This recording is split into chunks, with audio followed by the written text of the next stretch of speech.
Welcome back to our third Josh Kirby Time Warrior review, because why not?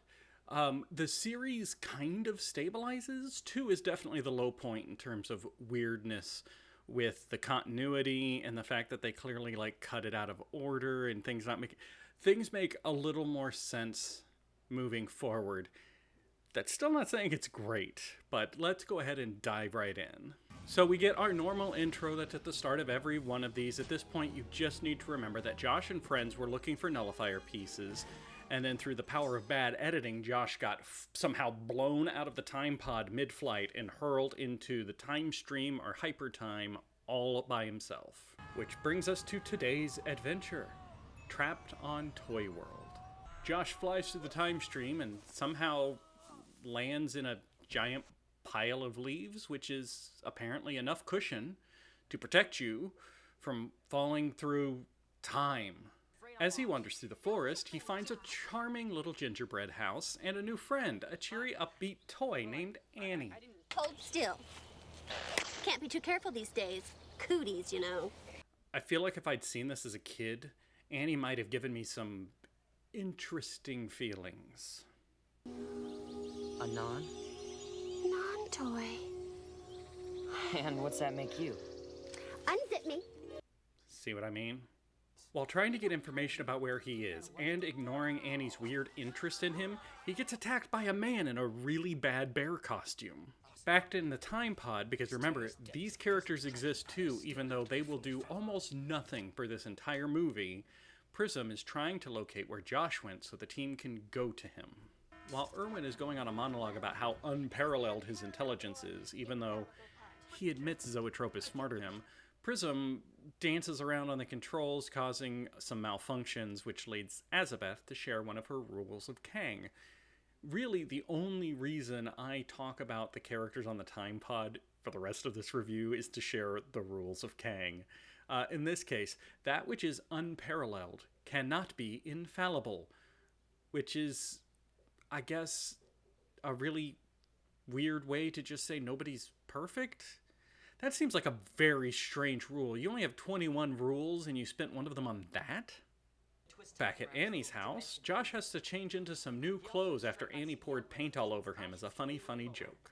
Annie says they need to take Josh to the only other non-toy on Toy World, Geppetto, which I guess makes this the Wizard of Oz, because they're taking him to the guy who makes all the toys, the great and powerful Geppetto. Either that or it's Fable. Take your pick. Now, Josh is going to try and tell Annie the story of the nullifier and why it's so important and how the pieces were scattered and what they do, even though we saw the 5-minute intro that we get at the beginning of every movie that explains all of this. It has been 2 movies since we last saw the actual full sequence. So they're going to show the entire opening sequence from the first movie about the nullifier pieces being scattered. So it's been 10 minutes since we saw the intro, which tells us about the nullifier pieces being scattered, and now we're going to do a 10-minute segment replay of the nullifier pieces being sent through space again. After hearing the story about how the whole universe is at stake and everything will end if Josh doesn't find these nullifier pieces, the 2 toys, Annie and the teddy bear, decide to, dance. Because that's what toys do.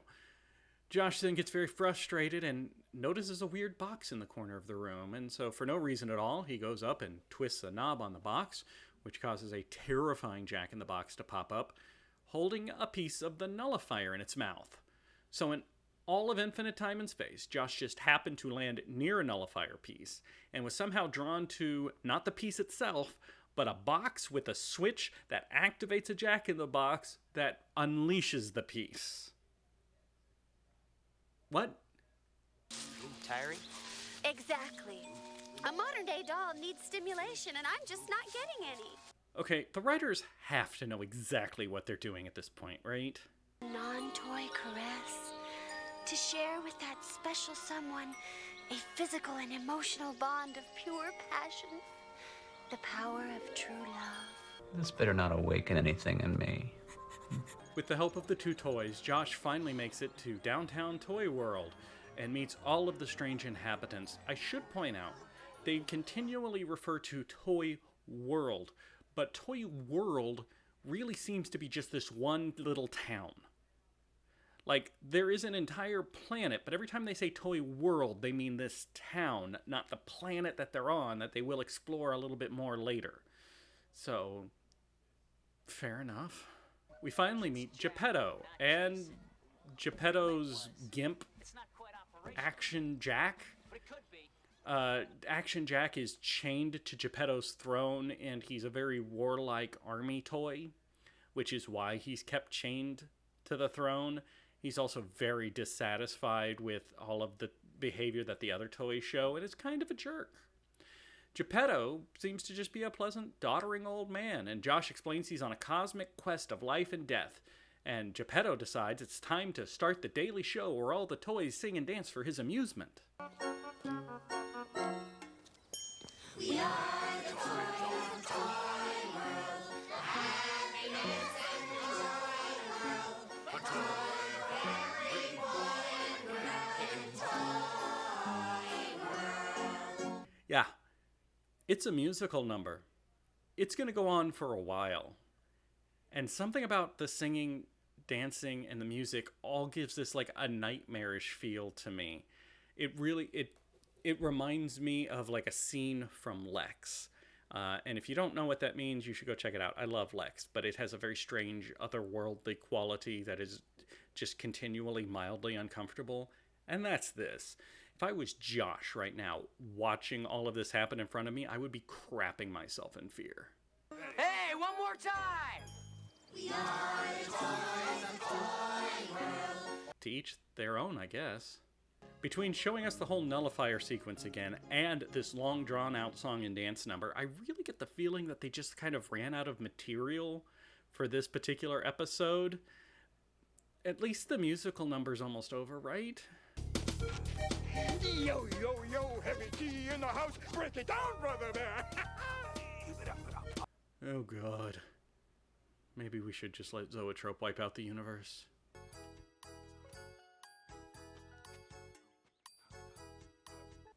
I need an adult. After legitimately 5 minutes of singing and dancing, Zoetrope shows up for the nullifier piece, and Josh takes a moment to try and give a motivational speech to all the toys to rise up against Zoetrope and fight back and to preserve their right to sing and dance. But none of the toys can because they're pacifists, except for Action Jack, who's chained up. So it doesn't really go like he would hope. Zoetrope goes to blast Josh's head off at point-blank range. Gun to his head, tries to fire, only to learn that all weapons are useless on Toy World because Geppetto long ago built a device that disables all weapons on the planet. So Josh encourages the toys to play a game of keep away, keeping the nullifier piece from Zoetrope. Zoetrope, getting very angry at this, threatens to crush Josh's head with his bare hand. This is going to be relevant near the end of this and in future episodes, so I really need you to just cement in a moment of frustration, before really trying any alternatives. Zoetrope immediately tried to pull a trigger on Josh's head, and then threatened to just squish it with his robot claw. I need you to remember these facts about Zoetrope. Josh is saved when Annie does her very best "you can't do that on television" impersonation and dumps a bunch of slime all over Zoetrope, which blocks his vision, and Josh is able to get away and grab the nullifier piece. With the nullifier piece, Josh, Annie, the teddy bear, and Geppetto jump into a toy car that Geppetto has to wind up the key for. I guess it's more like this. Wind up the key for so that they can get away while Zoetrope is still slimed. With Josh and Geppetto gone, Zoetrope declares himself the new ruler of Toy World, and he tells all the toys that unless they help him capture Josh, they will never sing or dance again because he'll disassemble everyone. He then sets Action Jack free to act as his second in command, and the toys, being very simple creatures with simple minds, agree. Back in the time pod, and remember, I'm only cutting to the time pod for one reason, Erwin admits that he doesn't think they can save the universe without Josh, and he's grown very fond of him. This is also an important thing to remember about Erwin. He's grown fond of the boy. Hold on to that thought. This prompts another code of Kang from Azabeth. See, I told you we came back for a reason. This code is, if one snoozes, one loses. Again, 21 codes to form an entire warrior religion. And if you snooze, you lose is one of the 21 codes. Then she acts like she's going to kill herself for atoning for losing Josh, but instead she's just going to sit there. She puts her weapons around her neck and makes a really obnoxious sound for almost the rest of the episode. Or movie. I keep saying episode because it feels episodic, but it is an hour and a half. So yeah, for almost the rest of this movie, she's just going to be sitting there going, na na na na na na na na na na na. Super obnoxious. Azabeth once again proving how vital she is to this story. In the woods, Geppetto comes up with a plan. He's going to take Josh into the Nightmare Forest so that they can find components to set up not weapons, but something to ambush Zoetrope with, something to fight back with. Geppetto says he's a pacifist, but there's always shades of gray. Annie is so sad that Josh is leaving that she paints teardrops on her face using makeup. In Nightmare Forest, we see that it's littered with the parts of broken toys, and that's when Geppetto tells us the history of this world. There used to be more humans than just him, but they built machines to go to war for them, and Geppetto built the best machines. And eventually, the machines wiped out all the humans, and then wiped out each other, and by happenstance, Geppetto was the only one left alive. And so he built the toys to keep him company, after building a device that would not allow war to ever happen again. Zoetrope uses a magic crystal ball he found in Geppetto's belongings to guide him to Josh. Why does Geppetto have a magic crystal ball, especially when this setting is mechanical android toys? He just does, okay? And it just works. Magic now works in this world, okay? Magic is now part of Josh Kirby, except I don't think we ever really see it again. Yeah. Although... Back to the time pod, which means it's time for another code of Kang. Erwin tries to get Azabeth to stop chanting, because the chanting is actually driving him and Prism nuts. Prism is now chanting along with her, and he can't get anything done. And he asks her if there's a code about enough is enough. And she says, there might be. The 13th code might be about enough is enough. And he says, well, how can you know? How do you not know what the 13th code is? And she explains the 13th code was lost, and it is now known as the Lost Code of Kang, and nobody knows what it's about, and it could be anything. Your entire religion, culture, whatever, is built around these 21 codes. And you lost one? You just, whoops-a-doodle, lost a code. Nobody wrote this stuff down? And so now it's immemorialized forever that there's just this missing code, and it could be anything. How easy to manipulate would that be? I know the 13th code of Kang. It's that you should rob that bank and give me the money. Well, then I better, because I live my life according to the codes of Kang. Wandering off separately from Geppetto, Josh is now lost in the Nightmare Forest, where he encounters a terrifying creature challenging him to a game of riddles, or else he'll be eaten. So we're just flat out doing The Hobbit now. Unable to answer the riddle, Josh takes off running. The weird monster catches up to him, grabs a hold of him, and dangles him over a cliff, demanding that Josh identify who in his team is the Warrior of Time, and drops several hints about how you would identify the Warrior of Time. And one of the hints is literally as Josh is looking down into a pond of water and sees his reflection, you're looking at him right now. So eventually, with the help of all those hints, Josh realizes the creature means he is the Time Warrior, because he wasn't able to read the title of these movies, or else he would have known already. At this point, he is put back on the ground, and the creature turns into Zoetrope. And he explains the reason that Josh can exist without his time band that he lost during part of this transition is because he is a time warrior, a 1 in a billion person whose every molecule of his body is not bound to a particular point in time, which is the only explanation we get for that thing in the first movie of like wristwatches don't work for him, so he has to wear a stopwatch around his neck because his wrists are extra time warrior-y, but his necklace not so much. Zoetrope also theorizes that Josh may have this ability because he's so ignorant of the science of time travel, which would kind of mean that all of us currently watching this movie in the year of cheese 2025, we don't know how time travel works either, so we should all have time warrior powers as well, right? Zoetrope explains basically that Josh will have access to some weird and ill-defined super time powers, but with a significant recharge between each use, so probably like roughly once a movie, right? He also explains that Irwin is actually the real bad guy in all of this. He says that Irwin is an evil galactic dictator who rules the universe with an iron fist and uses the threat of the nullifier to sustain his evil rule.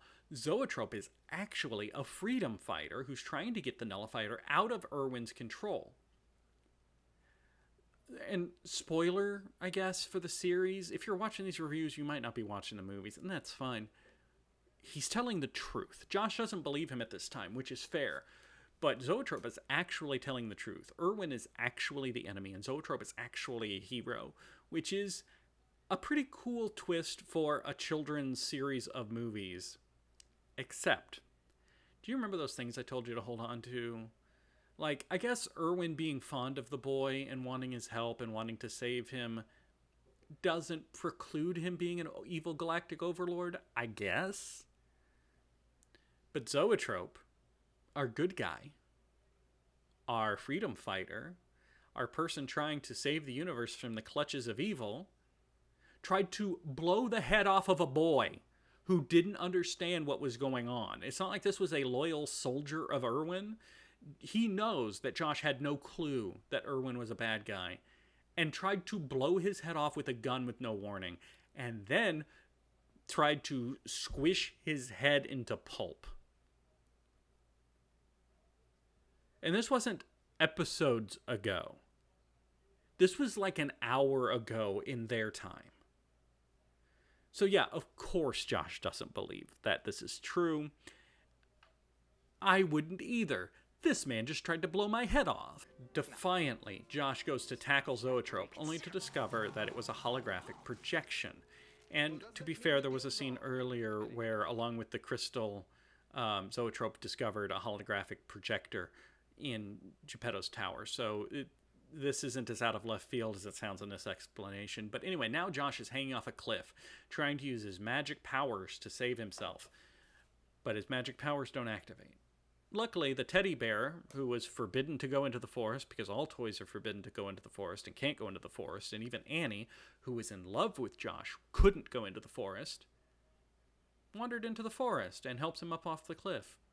His explanation for how he went into the forest when toys aren't allowed to go into the forest and can't go into the forest is that he was hungry. That's all we get. So now that Josh has accomplished nothing other than a bit of lore dump, picked up nothing, has no plan, he decides to go back to Toy World, where they discover Annie is giving a rousing speech to convince the toys to rise up and fight for him. So Josh and the bear are now back in Toy World. Geppetto is still off in the Nightmare Forest doing whatever he does. And Josh and Annie go to Geppetto's tower looking for something to contact the time pod, like a shortwave radio. Because using a shortwave radio on a terrestrial planet to contact a vessel that currently is existing outside of time, and I'm not even sure if outside of time means it's located in physical space anywhere, but it's an infinite cosmos and an infinite time. Sure, I could just use a shortwave radio, tune it to a random frequency, and be like, hey, Azabeth, stop chanting, I need help. While the toys enslaved by Zoetrope and Action Jack are laying siege to Toyland, Josh again, tries to use the shortwave radio from the tower to contact the time pod. And the evil toys are easily able to break into Toy World by using each other as battering rams, because Action Jack makes them. Josh discovers it's been exactly 12 hours since he inadvertently used his time powers to land on Toy World instead of floating through hypertime forever, and apparently 12 hours is exactly how long it takes to charge up his powers. So he begins using his powers to connect the shortwave radio to the time pod before Zoetrope's troops can climb up the tower and get to him. Annie is slowing them down by throwing chocolate on them. Luckily, the time pod receives the message, and then Zoetrope punches Geppetto's tower so hard that Josh falls off the entire tower into the arms of the teddy bear, and then the time pod shows up. So it's time for our final confrontation on Toy World. While everyone is distracted, Josh triggers another song and dance number, so all the toys are singing and dancing again. But during the confusion, Zoetrope gets a hold of my girlfriend Annie and threatens to kill her if Josh doesn't end the song and give him the nullifier piece. Again, remember, Zoetrope is actually our good guy.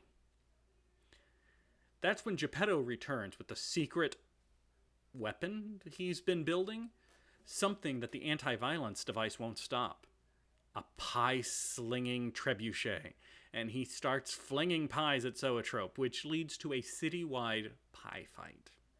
The smartest man of the 25th century, the ultimate freedom fighter, our true hero, gets so overwhelmed by having pies thrown at his time armor that he teleports off the planet, leaving Josh with the nullifier piece and to be reunited with the people he thinks are his friends.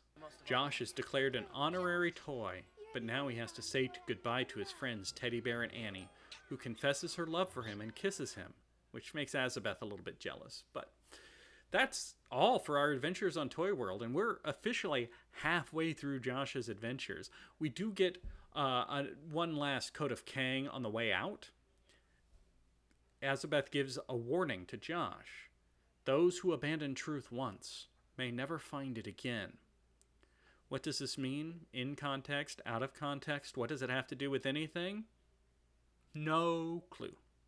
The time pod is now back in the time stream, off to adventure, trying to evade Zoetrope again, who is flying behind them in the time stream, when they come across a giant CGI train on tracks in the time stream that they have to avoid.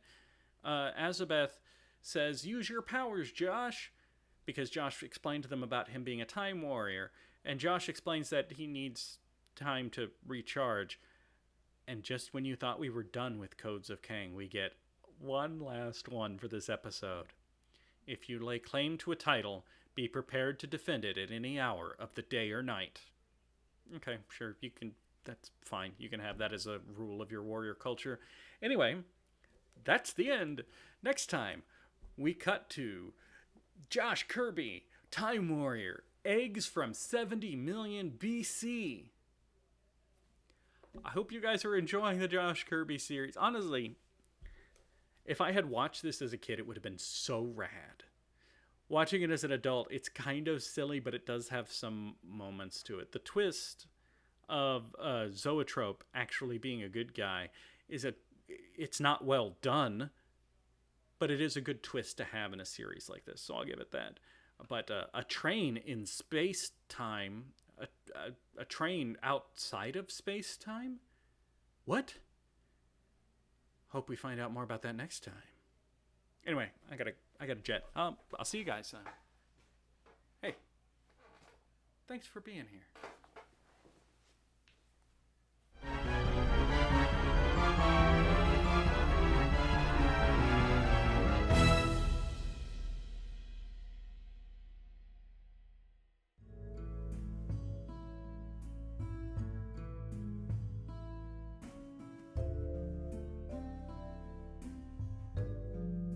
Hey everybody, if you need more of me in your life, you should check out my podcast that I host with Russ, where we review JRPG video games and occasionally have video game discussions in general.